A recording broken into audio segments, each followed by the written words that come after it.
In just a decade, one nation's people reshaped Canada's entire workforce.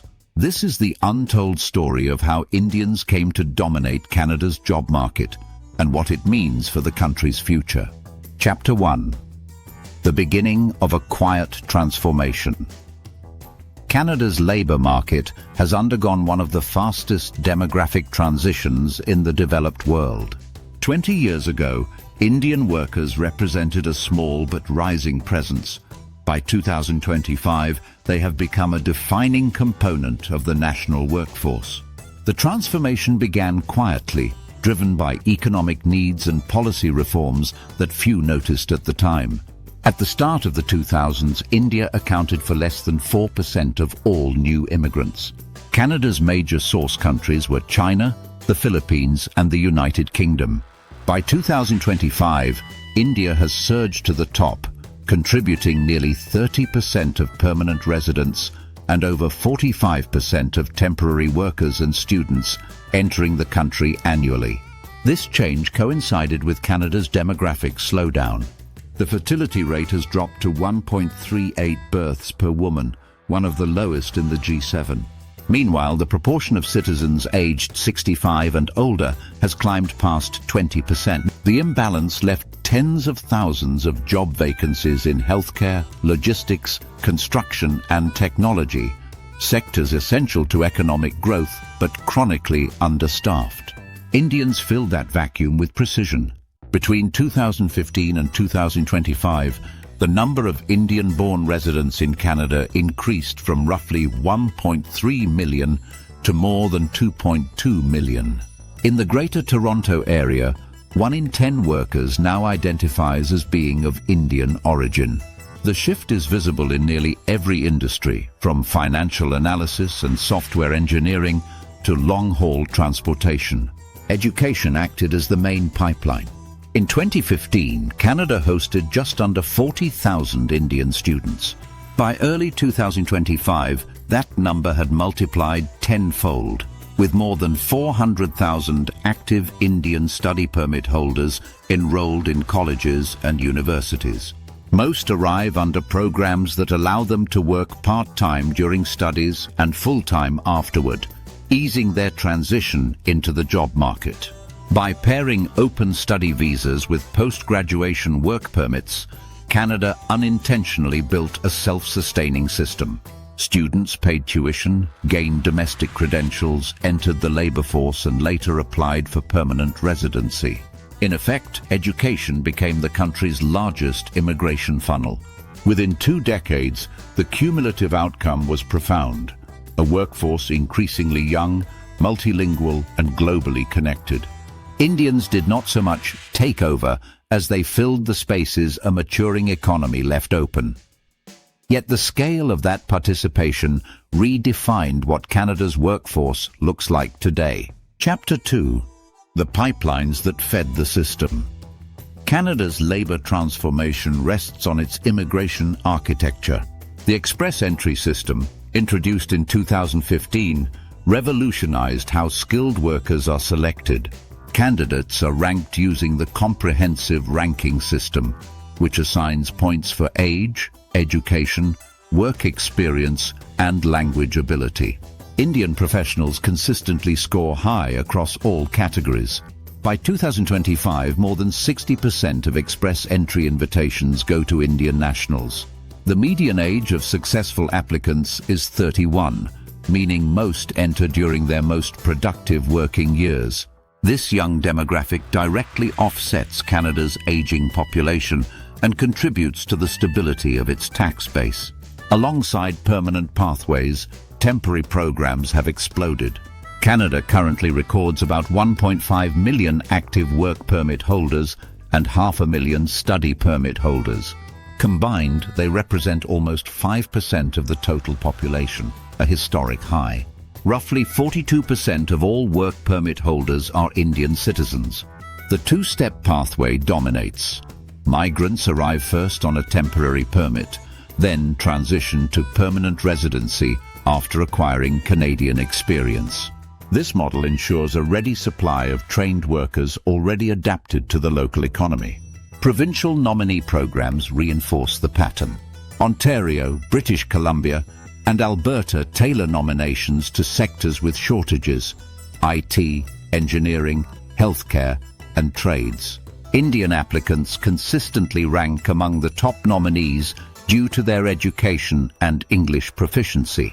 Employer demand amplifies the cycle. Canadian corporations facing skill shortages routinely recruit from India through digital job platforms and overseas career fairs. For many firms, international hiring is faster and more predictable than domestic recruitment, particularly in tech and logistics.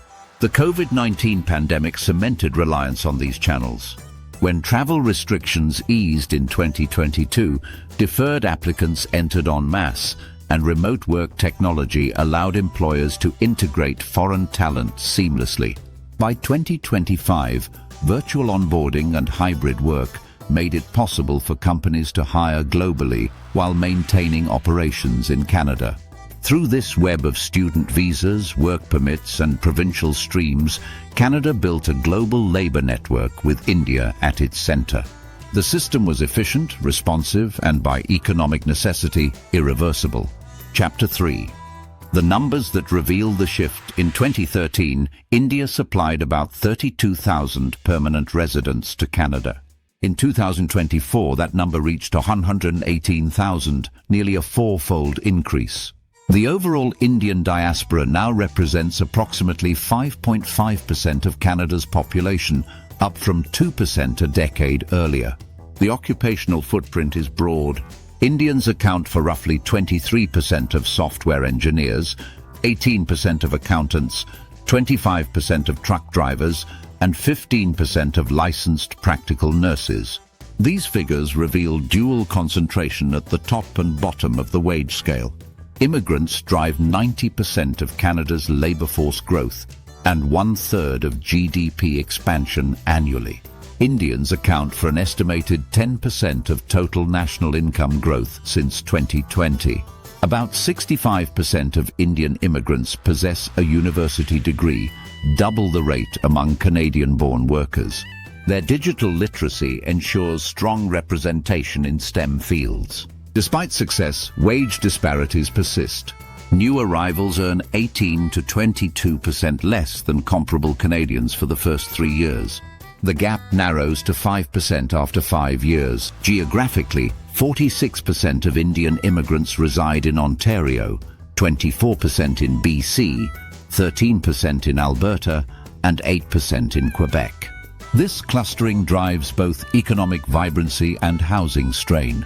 The result is a workforce integrated yet uneven, highly productive, deeply necessary, and growing faster than any other demographic segment. Chapter 4. The Canadian Dependency.